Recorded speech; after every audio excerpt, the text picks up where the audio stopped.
Hello, everyone. Hello. Thank you all for joining us today. My name is Mircea. Most of you maybe know me. This is Greg. Greg is with us. We have gathered today here to look at Blue Factor and how it works.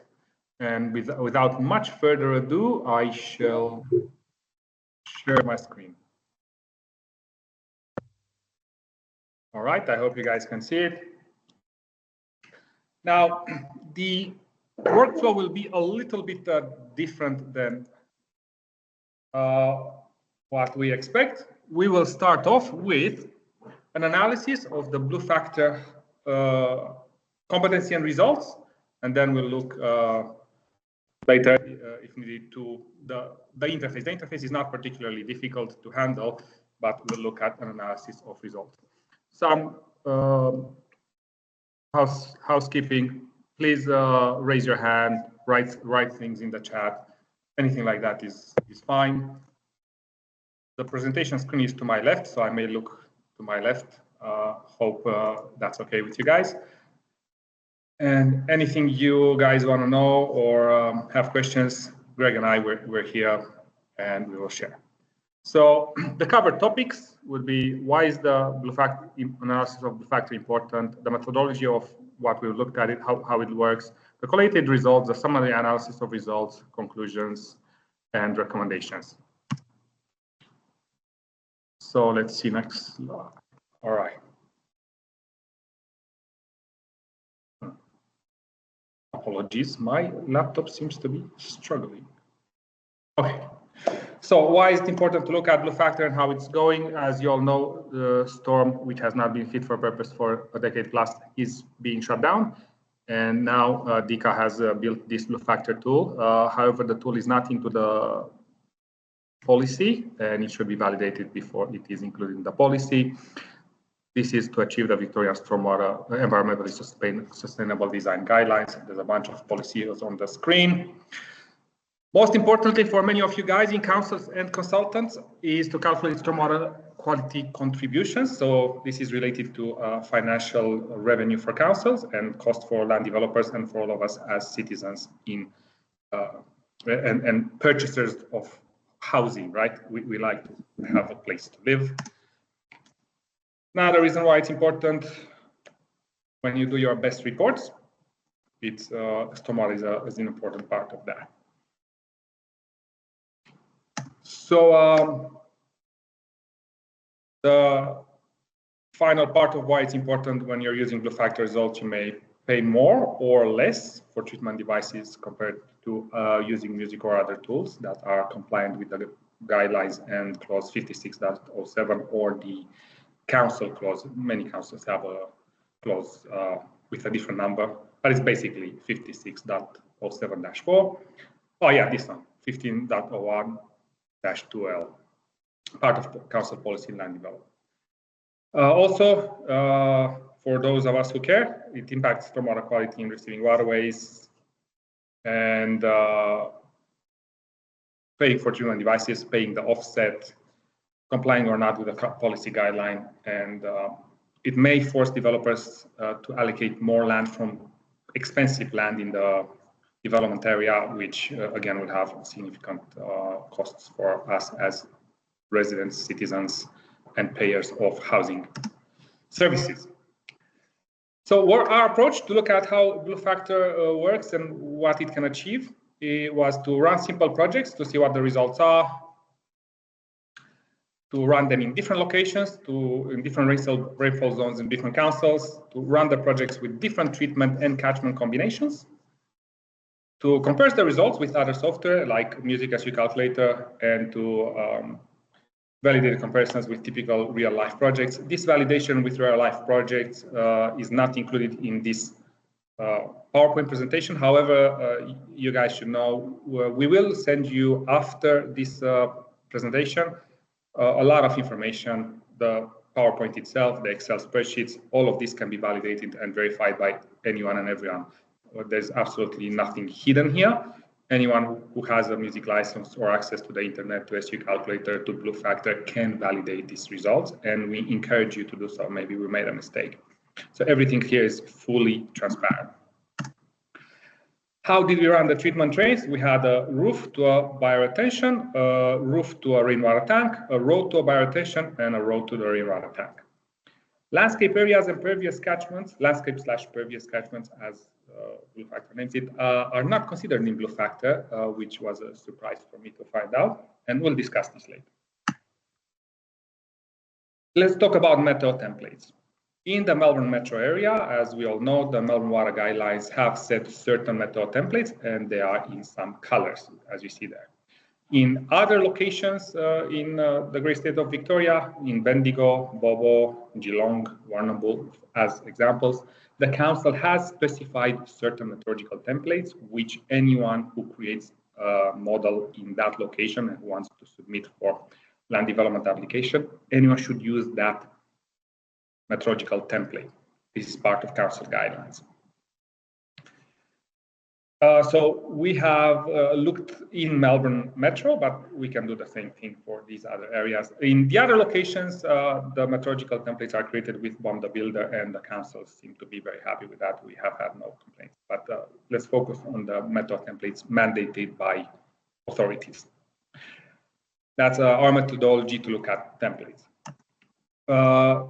Unfortunately, Blue Factor does not specify its assumptions, as far as we can tell. So we've made certain assumptions that are in line with the music guidelines by Melbourne Water and with the council's requirements.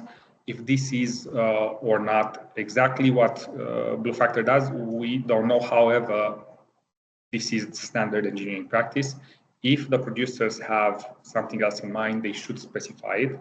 They actually should specify it even if they don't have something else in mind, because it's important for everybody to know what exactly are they building. If you don't know the assumptions that the modeler has done or the software developer has done in the model, how can you build a bioretention? What saturated hydraulic conductivity filter media will you use? There should be that information. Now, a fundamental aspect, Blue Factor results must be comparable with music or other software results, but specifically with music results, because there's no science behind Blue Factor, there's no science behind SU calculator, there's no science behind Storm, there's no science behind S312. All of these tools are a way to create a music result without paying for a music license and learning, going through the effort of building a music model. So it's important to mention this. The results in all these tools should be and have to be comparable with music, because the results that come from a software like music, the results are the ones that the guidelines require. So if you have any other tool which has results comparable with music, great. If you have a tool that doesn't, that generates a little bit of an issue. So let's see, after the methodology, collated results.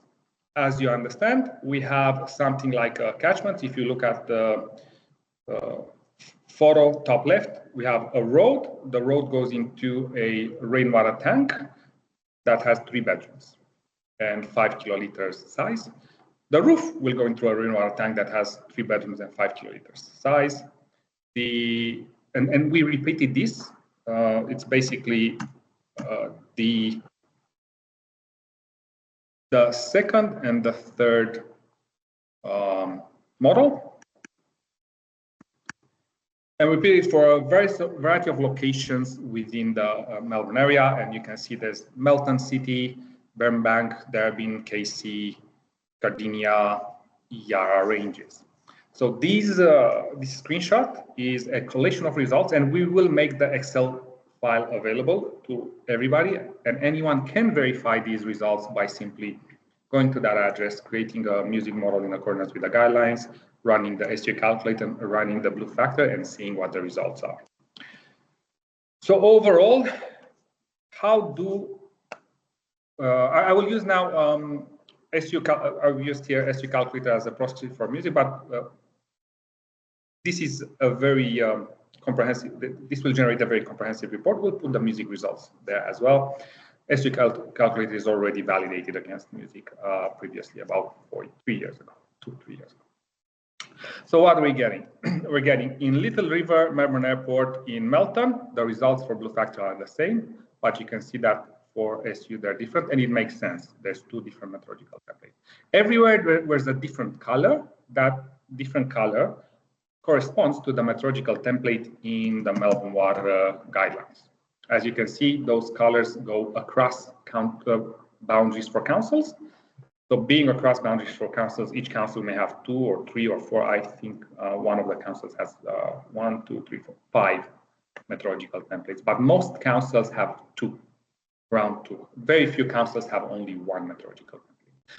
So typically what you would expect is for these councils that have 2 meteorological templates, you would expect different results because the 2 meteorological templates are 2 input datas into the music model. However, by the looks of it, if we look at Blue Factor, there's no difference in Melton at all.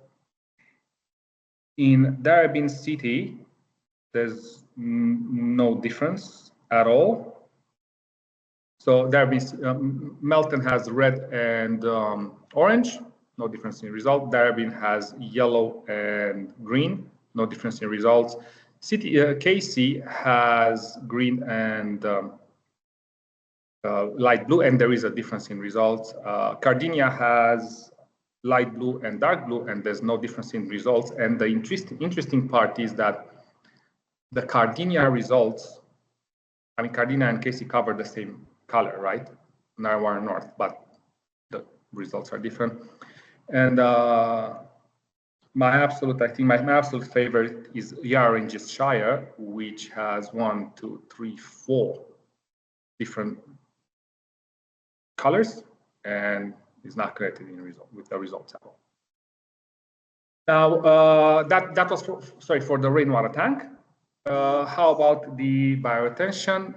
With the bioretention, as you can see, again, we have no difference in results in Yarra Ranges. They're all same result. Green, and here Casey City is the green one, 77, same as Cardinia again. And these ones, again, the same. So we shouldn't really have the same result. And most importantly, as well, is the performance. Typically, performance is around 15, 11, 9, 11, and then in SU reduction and in the music model, they're very, very close. It's around 2019. So what's happening, if you are a consultant and you create a model with Blue Factor, in this assumption in the rainwater tank, it will assume that your reductions for nitrogen are lower than they are. But that's okay because it assumes that the reductions for nitrogen are much higher when you use a bio. And unfortunately, it assumes that those suspended solids reductions are much lower when you use a bio. So this is a little bit all over the shop. That's the result. The variation is significant. Now, if we look at another result, how does Blue Factor account for variation in catchment ties between roof and road? And this was another high surprise for me. It doesn't. So it's literally the difference between roof and road is a pacifier. It doesn't matter if you put in the interface roof or road, it's the same thing. In the backend database, the results will be the same. I'm not sure why there is a difference between roof and road. There could be no difference, because literally just put impervious area and that's it. But I guess the developers implemented the difference for just to give us the illusion of choice. Literally, it's an illusion of choice. It's all the same thing. As you can see, for bioretention, there's no difference, and for rainwater tank, road and roof with rainwater tank, also no difference. So that's road and roof going to the rainwater tank. The results are exactly the same. So if you have a treatment, if you create a car park that goes into a bio, or create a full entire roof that goes into the bio, the performance will be the same. And that is definitely not the case in any way, shape, or form. You can see in SU that the differences in, especially in TSS, are significant. So now let's look at landscape. You know, in Blue Factor, in the interface, you can say I have an area, a landscape area. It literally does nothing at all. The landscape node is placed as a pacifier fully. It wastes your time. If you put it in there or you don't put it in there, nothing happens. The results will be exactly the same. If you have 1 square meter of landscape or 2 hectares of landscape, the results will be exactly the same.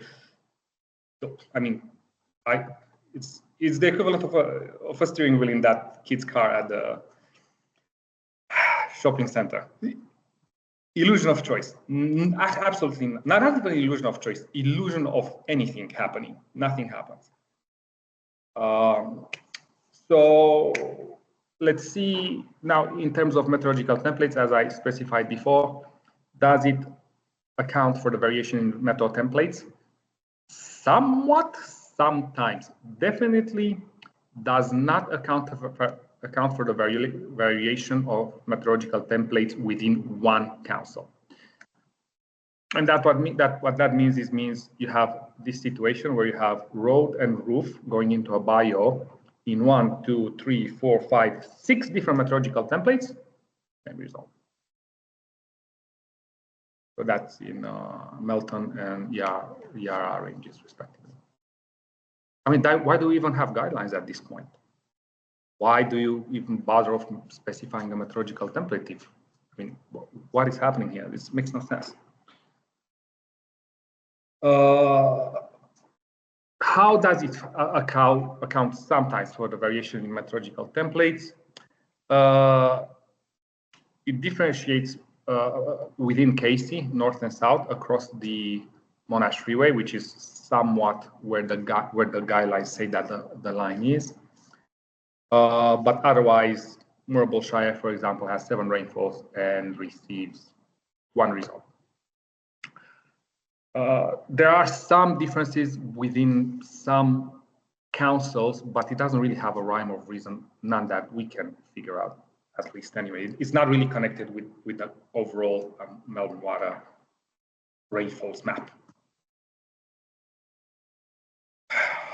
As you can see, the BF reductions, the reductions and everything in Melbourne River are the same.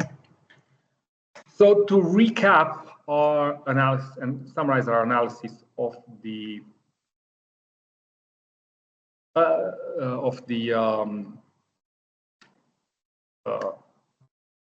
software, if you consider that it does not consider the differences between road and roof, the difference is a pacifier. It does not consider the landscape node, its entire existence, it doesn't need to be there. It does not consider the differences between meteor templates in the same council, only oddly sometimes between some councils. And the provided results are not verifiable with music in any way, shape, or form. They're all over the shop. This probably has to do with the fact that Blue Factor used only 1 data set. It doesn't appear to only used 1 data set for roof and road. They probably used a mixed node. And if you generate pollution generated with a roof node is far less, the water runoff generated with a roof node is far less polluted, especially in TSS, than it is with a road.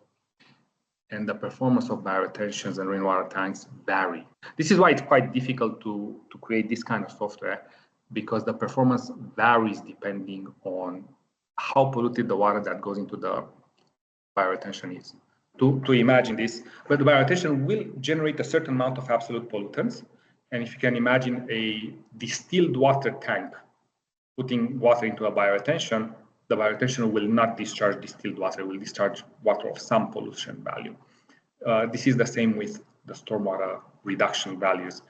The discharge absolute value in the discharge are X, and if your pollutant that goes in, if the water that goes into the bioretention, if it's highly polluted or less polluted, the percentage reduction will be different. So this using only one instead of two nodes generally kind of disadvantages the people who have a higher driveway or road area, and advantages the people who have a lower roof area. But still, it's not generally, it's like, it's really, there's no real full-on rhyme or reason. That's why these models, as I said, is complex to create software like this. Summary analysis, it typically overestimates the TN reduction and typically underestimates TP and TSS reduction. As I said, the results for pollutants are all over the map due to the inappropriate database.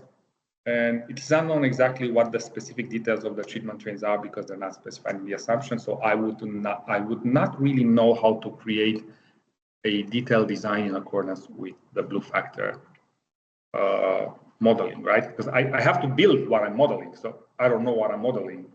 How can I know how to build it? Even the rainwater tank height, it has a different impact, the area on the performance. So conclusions for consultants. Let's get into the meat. If your authority only requires TN reduction, that percentage number in blue factor, you're in luck. You will typically be getting away with murder. If you can use blue factor for that percentage number, you save the land developer money. In terms of land, in terms of building the devices, you pay less offset and contributions. You get the tick with far smaller bioretention devices. However, this will lead to environmental damage, and I don't know how much enforcement there is in Victoria for environmental damage, but if scrutinized, it's highly unlikely will pass scrutiny. So if some friends of the River X decide to sue council or the developer or both, it will be a loss for sure, 100%. If the authority requires to meet TN, TP, and TSS, the results, as I said, are all over the map. So you can't predict. It's most likely blue factor will give you far higher treatment devices, up to like 500% higher. So it's like 5 times bigger bioretention, 2 times bigger rainwater tank. I've done an analysis on a few real life projects, and it was quite surprising. So my recommendation as a somewhat experienced engineer, understanding what the engineers need, is 1, build a model with SU calculator or music or jump online. Get the results, just see the results. Then build the same model in blue factor. See which one gives you better results and use that. Most of the time will be SU calculator / music / JC. From what I have seen. But sometimes maybe blue factor might get you a better result. So then you just, you get away with a smaller device.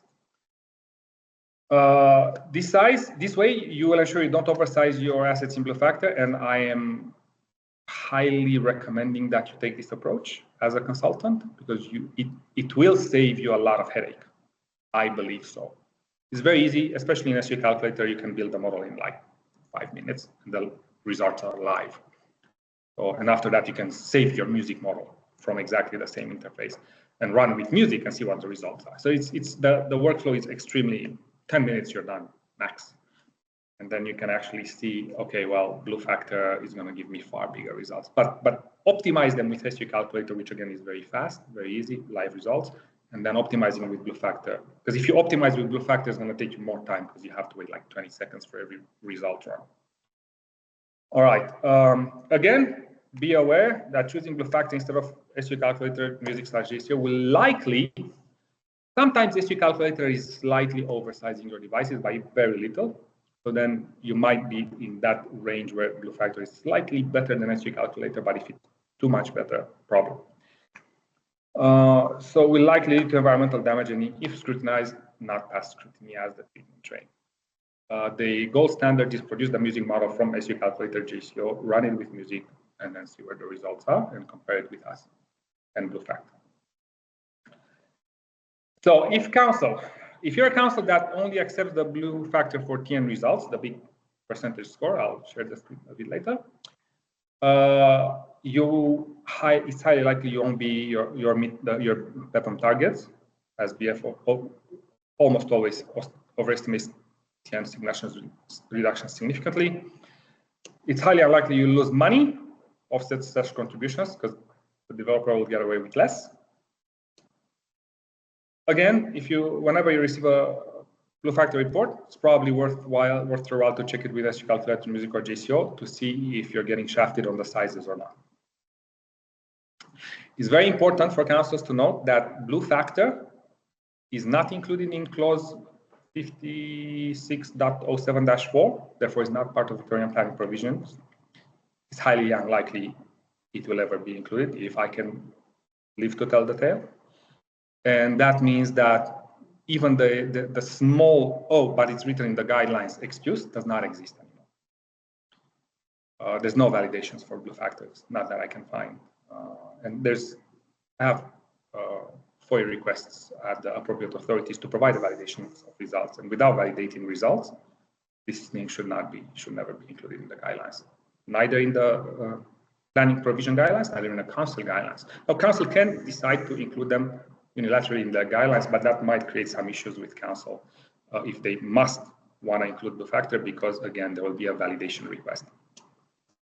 For anybody to include any software, it has to be validated in accordance with CSIRO, BEPM, and so on and so forth. So for the environment, if Blue Factor is accepted as an update to the storm tool for TN only, the environment will likely suffer, and we all likely will suffer part of that.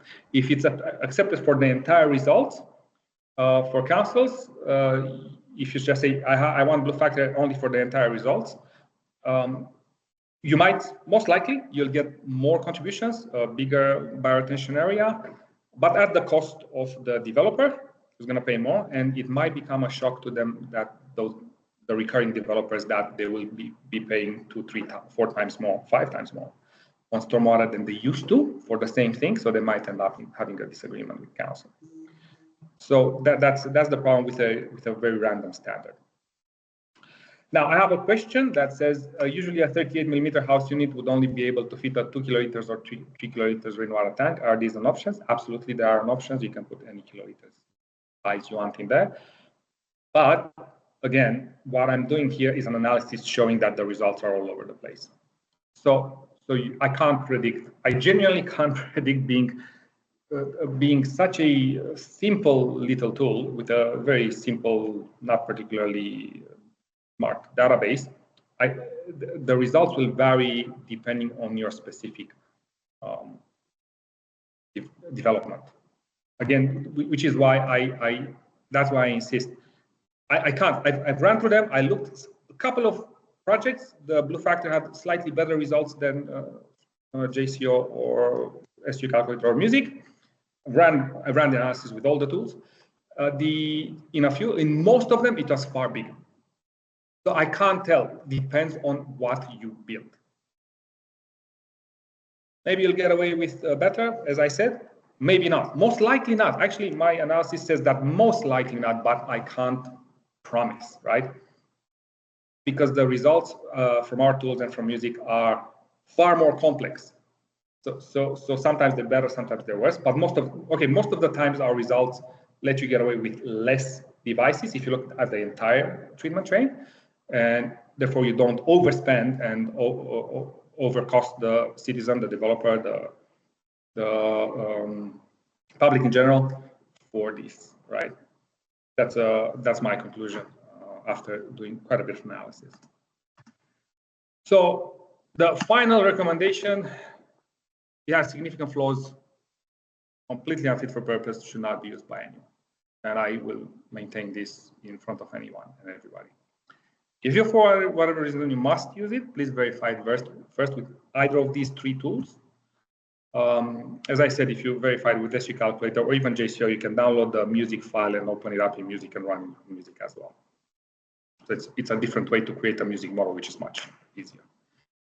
I guess I try to be as fast as possible to allow for as many questions as possible. Again, we will provide the PowerPoint presentation. I'll change a couple of errors in there, but we'll provide a PowerPoint presentation. We'll surface. We'll provide an Excel spreadsheet with the results. We'll provide the music files that you can open up in Music if you have a license, either 6 or X. And then to everybody, it will be a small package, maybe a couple of megabytes, something like that. Maybe the PowerPoint will be the biggest number of megabytes. And anyone and everyone can verify this. And I actually, those who have an interest and feel that they know a lot about this field or they are just curious to learn, highly recommend that you guys do check our work, because I am highly confident that the math will be mathing and the results will stand.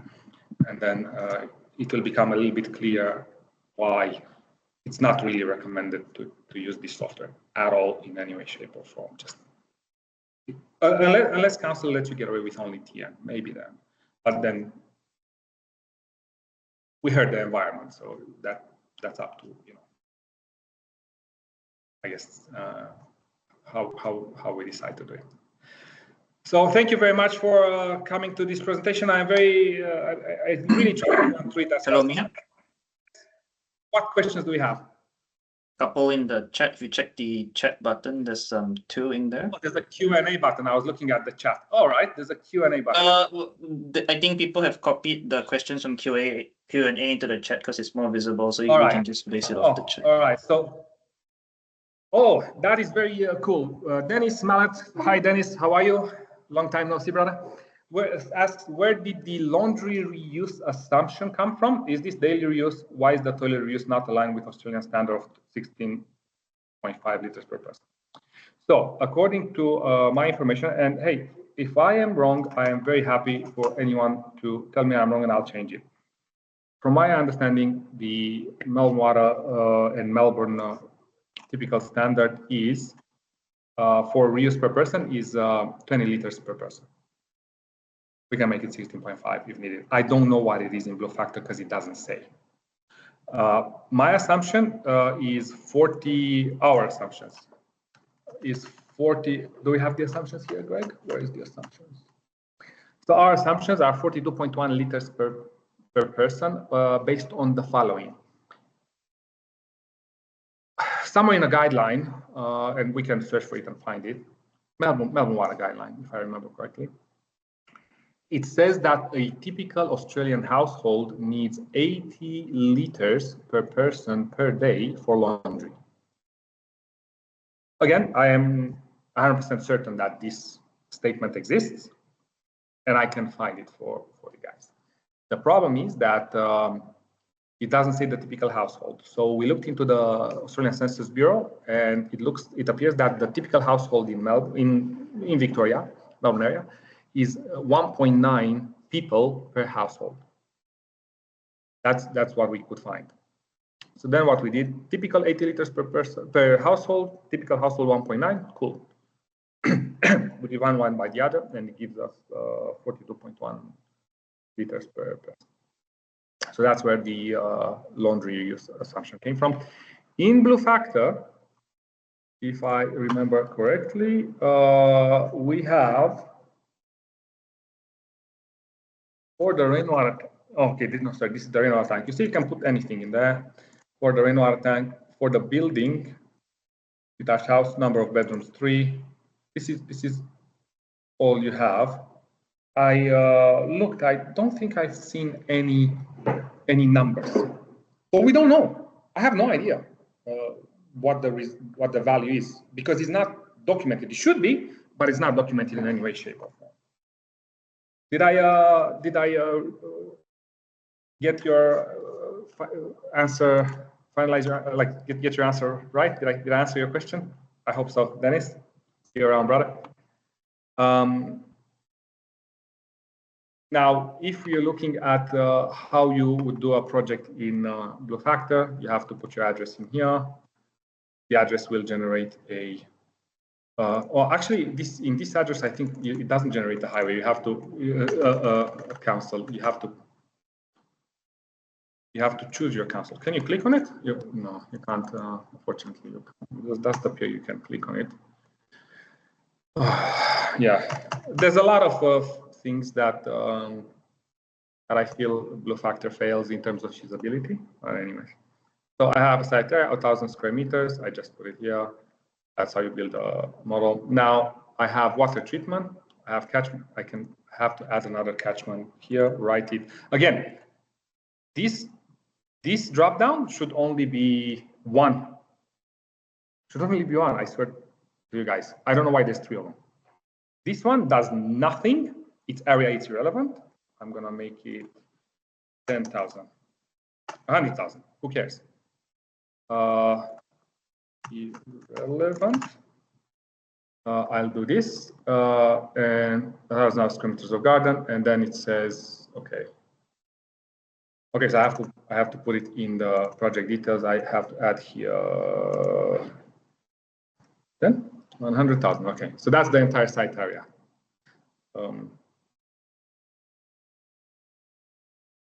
And 100,000, yeah, so 10 hectares. Yes. All right. Okay. Well, is this a bug? It should be. It's a bug. I just said it, didn't I say? Yeah. All right. Well, we didn't figure it out. What can I do? Now you can add the treatment. Add the treatment is just simply you add the rainwater tank, and you just say how much volume it's got. Enter the storage tank in kiloliters. Doesn't really give you any information about the tank, not about the detention volume, nothing. It's just, and I close it because I already have a tank. Now, when you want to connect the tank to your source node, you have to put the building in to figure out, and I'll add another building to figure out what the demand to the tank is. And the demand for the tank, you have to choose the building.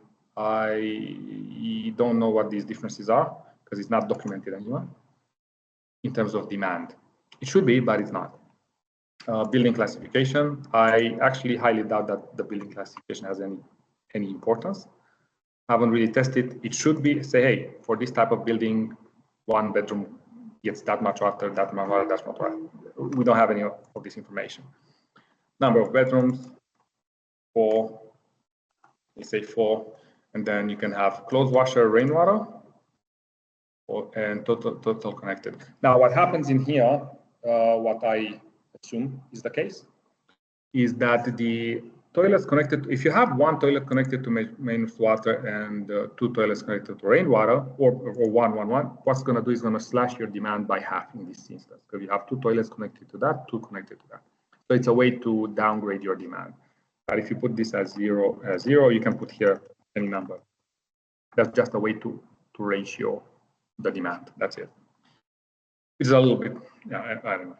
Okay, so so this is the result. Okay.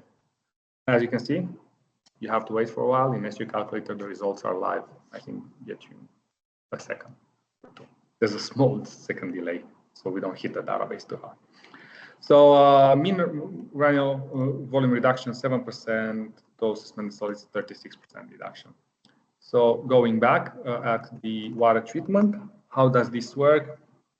This building too is not connected, so you could connect it, edit, for example, irrelevant area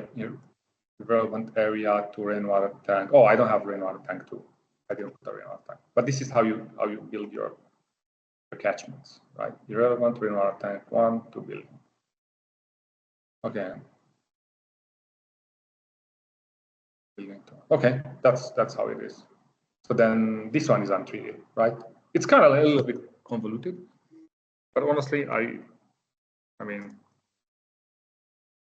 to a certain point, I don't even recommend people to use this. Well, I don't recommend to use this. It's not even worth bothering. So you saw those results were 37% or something. Now, if I make this one, if I completely delete it and I change the project details to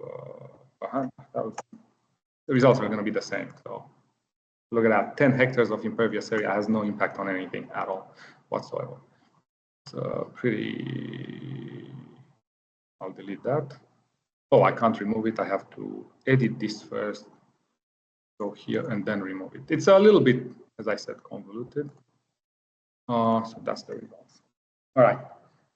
Again, you have to wait a little bit to figure it out. That's why I don't recommend optimizing your treatment in here. There's no point waiting. And again, the same results, yeah. 736. So yeah, no difference.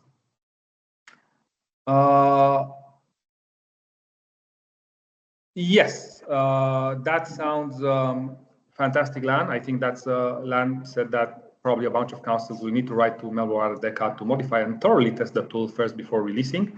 I completely agree with this. This is absolutely what should be done. You can't have a tool without validation, and maybe you guys don't know. Back in 2021, although SU Calculator is self-validating, you download the music model and run it, and you see the results.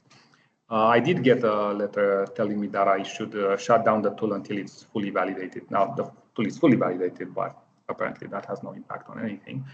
But I don't know why some people should be requested for validation, some shouldn't. I will also send you guys a typical email you can probably ask from if you want to use it. From DECA, Department of Planning, and EPA, and Melbourne, because all of these organizations have an impact, and clearly the thing is not right. Again, please feel free to validate my work. I am open book. Yes. Oh wow. Oh wow, Dennis, that sounds crazy, huh? Doesn't it? Dennis said that it has been in beta for months and queries were sent with nothing changed, even simple glitches. Now, I am free to tell you guys that this software has cost the taxpayer $219,000 plus, as per FOIA documents from DECA, FOIA documents from DECA. So this is what you get for 219 and a bit. Yes, this is indeed a concern. Oh, have I? So I have been asked by Michelle Bennett. Hi, Michelle. If I have shared my results and concerns with DECA and or Melbourne CASB councils will be a rock and a hard place, as hard to request music models from small developers. Guys, as I have said before, feel free to use SU Calculator. It generates the music model, which you can use. Run it in music. You don't trust my results? No problem. Download the music model, run it in music, and you'll see if it's built in accordance with the guidelines. Hint, it is.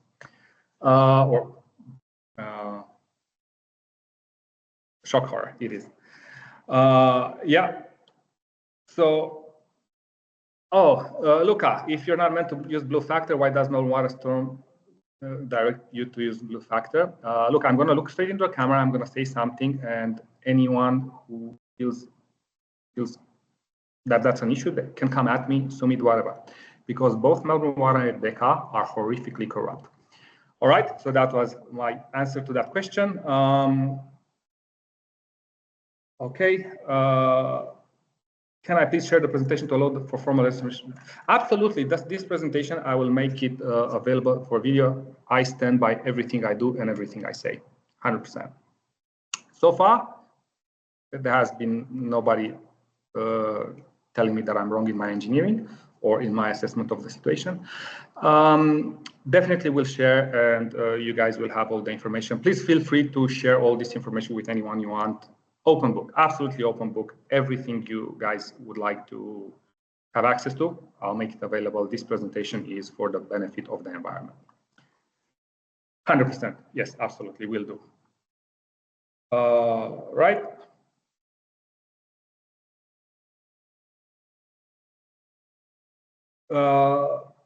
Okay, so requiring full compliance with TSS, TP, and TN and literal dual occupancy projects will require treatment that is not applicable for such small sites. Dennis, I might be a little bit in disagreement with this. There are a large number of options. The treatment is not necessarily that big, but if they can't do the treatment, I feel they would need to pay contributions. And let me share why. People say the small developments are low risk, but my understanding is there's up to 10,000 small developments in Melbourne per year. 10,000 small developments at, let's say, even Greg, can you do me my math, please? Can you do some math for me? 10,000, that's 1 hectare. That at 500, even 500 square meters each, which is very small, that would be 500 hectares. If you have a subdivision that's 500 hectares, would it be worth treating it? Are we going to go, yeah, this subdivision is 500 hectares, don't worry about it. Look, even if it's 50 hectares, you still need treatment. So giving a pass to small developments. Okay, now that's fine. We want to do that as a society. Cool. I have no business with that. Can somebody write for me a guideline so I can implement some way for it to be done? Now, coming and saying the small developments are not that much that important. So here, use this completely garbage software. Well, that doesn't really work, does it? We need a level playing field and a clear everything for everyone. I think that's how it should be done. I don't necessarily object with authorities changing the guidelines in some way, shape, or form, but there's got to be a clear standard, in my opinion. Otherwise, why are we engineers? I'm like, I should go do some Bachelor of Arts.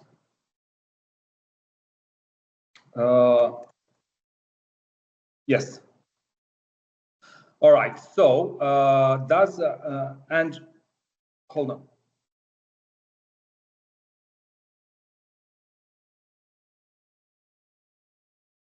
Okay, so then he says he'd love to use SU, but achieving compliance with Blue Factor is easier only for TN with Blue Factor. For everything else, it's going to be it's going to get you higher. I think almost always. Okay, Angela Dean asks, does Blue Factor give you a percentage of treatment similar to Storm, so we know how much being paid as offsets? Is Blue Factor Melbourne endorsed and available on their website? So very good questions. One, Blue Factor, as far as I understand, Melbourne Water has tried to wash their hands out of everything. They don't even own Storm, according to their statements. So is it endorsed or not? From what I understand, they will never go back for counsel in court. They will not say is endorsed. They actually have passed all of this to DICA, and DICA may or may not endorse it. However, currently, it's not written in the guidelines. So in the end, it doesn't matter if DICA or Melbourne even endorse it or not. Is it in the VPP 56.07-4? It's not. Is it in the council clause? It's not. Well, if it's not, then what does the clause say? In accordance with BEPA. So the council can put it through, but then the council may receive a FOIA request. Why did you put it through? So that's tricky for council, right? So my belief is that they haven't endorsed it yet clearly, and I don't think they ever will, because this is garbage. They have no way to endorse it, and it's clearly against the policy and against the Environmental Protection. I mean, Environmental Protection Act will think about it, but it's clearly against the policy. Now, it gives you a result, a percentage here, but that's only in total nitrogen. It gives you a percentage reduction here compared to the targets, but only this one against nitrogen. However, if you feel so inclined, if one feels so inclined, SU calculator gives you the overall storm rating for LGA, for TN, TPN, TSS, 174, 105, 128. That's the reductions that. So this is a reduction for 748 per meter of area of landscape with a bioretention, right? If you put here road, select a road, that's 1,000 square meter, and then your bioretention at 300 millimeters is 9.8. You have the results immediately. Where are you? Yeah. Okay. Now you have the results. You don't have to wait, press on anything. So this one again, the rating, right? If you go, if you get here at 4, then it's going to give you the results again, and then now you see 86 for TN and 92 for TSS. So that's what you can get as an overall storm rating. So yes, Blue Factor is not available on anyone's website, only but the Blue Factor website. Melbourne doesn't host it, DECA doesn't host it. That was a issue also that took a lot of time to solve. Okay, Stonington does not have space in public realm for offset scheme. I understand this. I think that may work is accepting private, manufactured devices. Some manufactured devices are in accordance with SCREEDEP, so on and so forth. So if the council feels they have no space and they do still need to achieve the targets, they could accept certain manufactured devices that comply with certain guidelines, and definitely that would help. There's many small devices that can be under the asphalt, and then council can require maintenance program for them at home. No, all of that. So there's ways to fix it. In different states, there are councils require mandatory maintenance contracts signed for any private assets, or even public assets that get built, and that gets paid by the developer to a certain extent. But that's up to council. Obviously, there's ways to fix this problem. Council can also say we will not worry about stormwater quality. As long as council says that and puts it in their guidelines, that's fine by me to a certain extent. I can't do anything. I'm a simple mortal. But the thing that I feel must be followed is a level playing field and clear rules for everybody. It's hard to have, I mean, having different strokes for different, no, what is it? I don't know. Different rules for everybody, for different people is not what I feel student society should be about. Just clear standards for everyone. That's perfect. That's absolutely fine. I'm very happy with that. Yes. Did I, Angela? Did I answer your question with the percentage on blue factor? Yeah. Ooh. Okay. Sometimes there's bugs in it. It doesn't give you a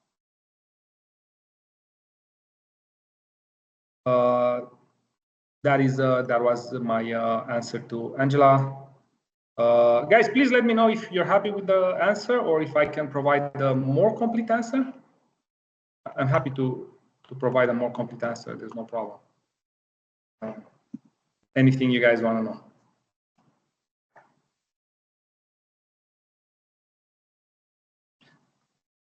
No more questions. Greg, do you have a question?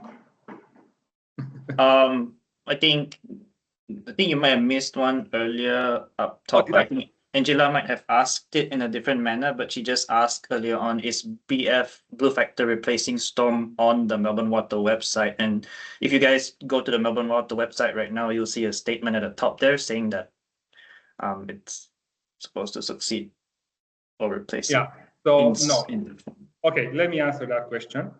According to all the information that I have, Melbourne Water will not be hosting Storm. I can give you some extra interesting information that I have. Blue Factor is privately owned.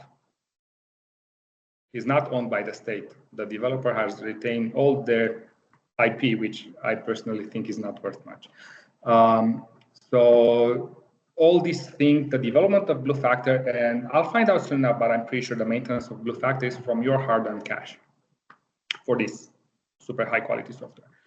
And just through the channeling of DECA and collusion of DECA and Melbourne Water, they managed to give the contract to these people. And yeah, so it's probably, look, honestly, if you guys really want to use it, definitely try to use it. From what I can tell, the results are not great at all. And there may be some questions to, as I said, state organizations and statutory authorities as to why are they trying to implement something that makes no sense and is not validated. And I'm happy to provide you guys with all of that kind of info. Any other questions? Did I miss anything else?